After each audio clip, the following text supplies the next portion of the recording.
Tama mengerutkan kening dan berkata, "Kamu bilang itu versi yang banyak dikabarkan oleh dunia luar, tapi bagaimana dengan situasi sebenarnya?" Nicholas mendecakkan bibirnya dan berkata, "Situasi sebenarnya sangat halus. Sejauh yang aku tahu, keluarga Rothschild pada awalnya tidak ingin menargetkan keluarga besar itu. Awalnya mereka ingin membentuk joint venture dengan keluarga domestik di beberapa hotfield, dan bahkan mengambil inisiatif untuk menunjukkan kebaikan mereka kepada ayahmu. Sebagai akibat, berbicara tentang ini, Nicholas menghela nafas, dan berkata tanpa daya, akibatnya, ayahmu memberi mereka label gangguan keuangan segera setelah dia muncul, dan kemudian mengandalkan pengaruhnya sendiri untuk mengumpulkan banyak sumber daya keuangan dan material untuk memberi mereka pukulan besar. Nanti, penanggung jawab wilayah Asia Pasifik dari keluarga Rothschild berinisiatif untuk mengunjunginya di Surabaya, tapi dia tidak mengatakan apa-apa dan ditampar oleh ayahmu, dan akhirnya keluar dari kantor ayahmu, menutupi wajahnya. Setelah meninggalkan Bandara Surabaya, dia langsung terbang kembali ke Amerika Serikat untuk mengadu kepada penanggung jawab keluarga Rothschild. Tama tercengang, dan berkata, jika negosiasinya tidak baik, pihak lain akan ditampar wajahnya. Ini seharusnya bukan gaya perilaku ayahku, kan? Nicholas mengangguk, ini benar-benar bukan gaya ayahmu. Tapi tuduhan itu memang ditampar oleh ayahmu. Tama bahkan lebih bingung, dan bergumam, dalam kesanku, ayahku masih sangat sopan, bagaimana dia bisa bertarung dengannya?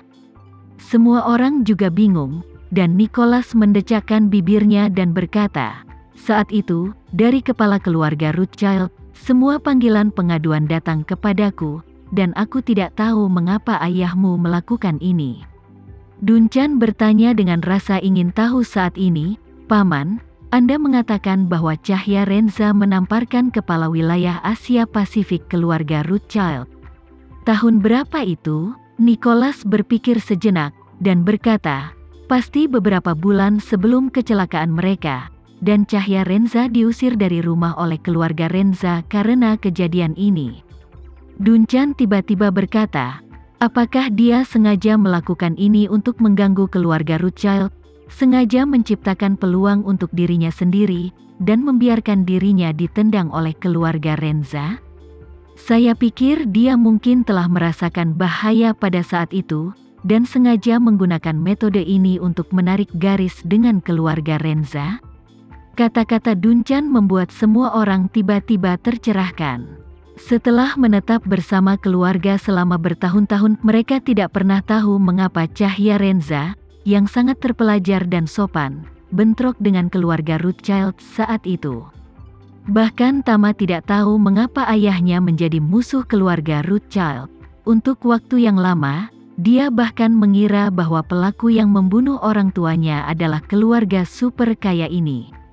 Tapi setelah berbicara banyak dengan keluarga kakeknya dan Duncan hari ini, dia sangat mengerti bahwa alasan mengapa ayahnya ingin melakukan ini, apakah untuk memberi dirinya kesempatan yang cocok untuk menarik garis yang jelas dengan keluarga Renza dan bahkan keluarga Polen. Dia dan ibunya kemungkinan besar menyadari bahwa mereka akan menghadapi bahaya pada saat itu, dan menarik garis yang jelas antara kedua keluarga adalah suatu keharusan untuk melindungi mereka. Nicholas tidak bisa menahan tangisnya, dan tersedak, Cahya Renza dan Sarah, dua idiot ini, mengapa mereka lebih memilih mati daripada meminta bantuan kita? Sebagai seorang ayah, aku tidak menyadari bahwa mereka berada dalam bahaya besar. Aku bahkan mengeluh tentang keterasingan mereka dari keluarga. Sekarang aku tahu bahwa mereka hanya tidak ingin menyeret kita ke bawah. Duncan menghiburnya, Paman, kamu tidak perlu terlalu menyalahkan dirimu sendiri. Sangat jelas bahkan jika keluarga Polen dan keluarga Renza digabungkan, mereka tidak bisa menjadi lawan dari Black Mamba. Jadi bagaimana mereka bisa membuat keluarga mereka menderita untuk diri mereka sendiri? Ya, wanita tua itu hanya bisa menghela nafas dengan mata merah. Sarah memiliki kepribadian yang kuat, dan dia tidak mau berbicara dengan keluarga kita ketika dia menemui kesulitan sejak dia masih kecil. Alasan mengapa kekayaan Poland dapat berkembang pesat 20 atau 30 tahun yang lalu adalah karena strateginya di Silicon Valley. Ketika dia datang ke sini dengan cahaya Renza, dia tidak membawa uang dari rumahnya.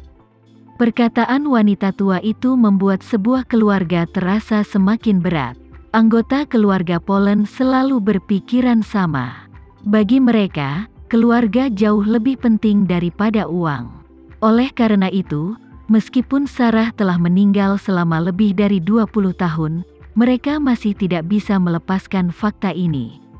Sekarang dianalisis bahwa mereka menghadapi bahaya saat itu dan menjaga jarak dari keluarga agar tidak menyakiti anggota keluarga mereka, dan masing-masing dari mereka merasa lebih sedih. Saat semua orang terdiam, Teresa tiba-tiba berkata, "Aku mengerti bahwa kakak dan iparku tidak ingin melibatkan kedua keluarga, tapi kenapa mereka membawa Tama bersama mereka?"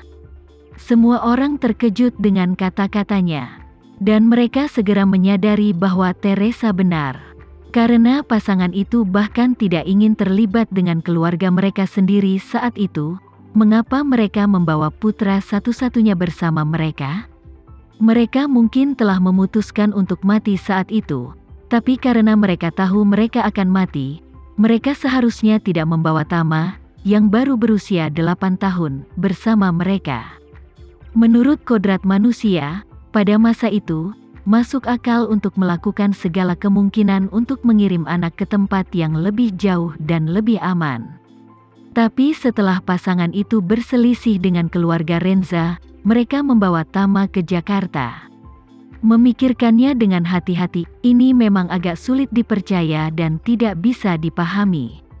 Nicholas tidak bisa mengetahuinya saat ini. Dia menatap Tama, dia mengerutkan kening dan berkata, "Kamu benar. Tama adalah satu-satunya darah mereka, dan semakin berbahaya, semakin kamu ingin mengirim putranya jauh-jauh. Tapi kenapa mereka membawa Tama ke Jakarta?" Setelah itu, dia bertanya pada Tama, "Tama, apakah kamu masih ingat detail sebelum dan sesudah orang tuamu membawamu ke Jakarta?"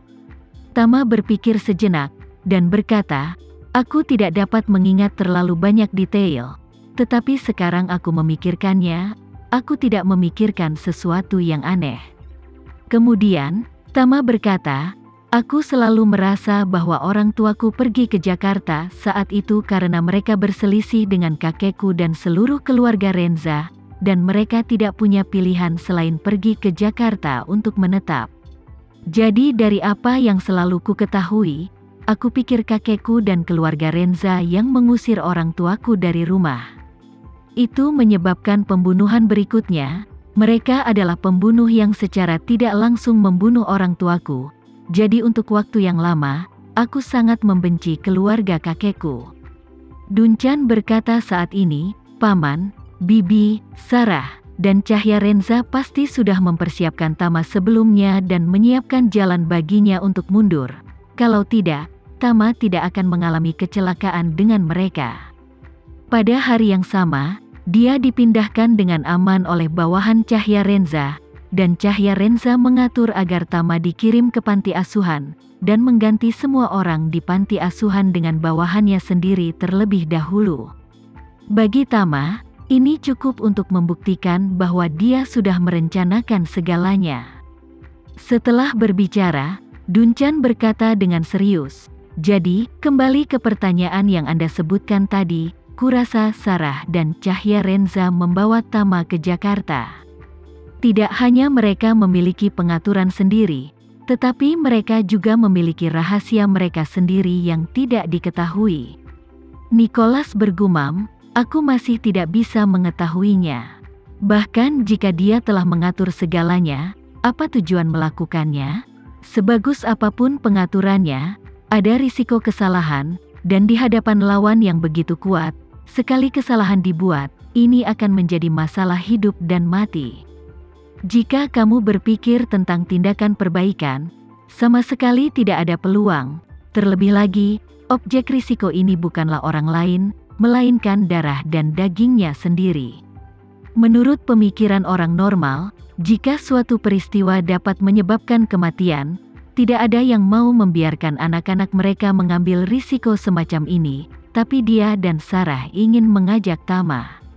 Bukankah agak tidak bertanggung jawab untuk mengambil risiko ini?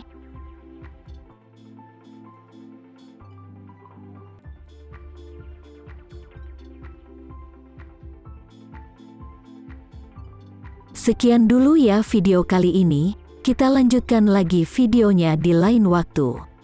Oh iya, bagaimana menurut kalian? Semoga bisa sedikit menghibur kalian semua.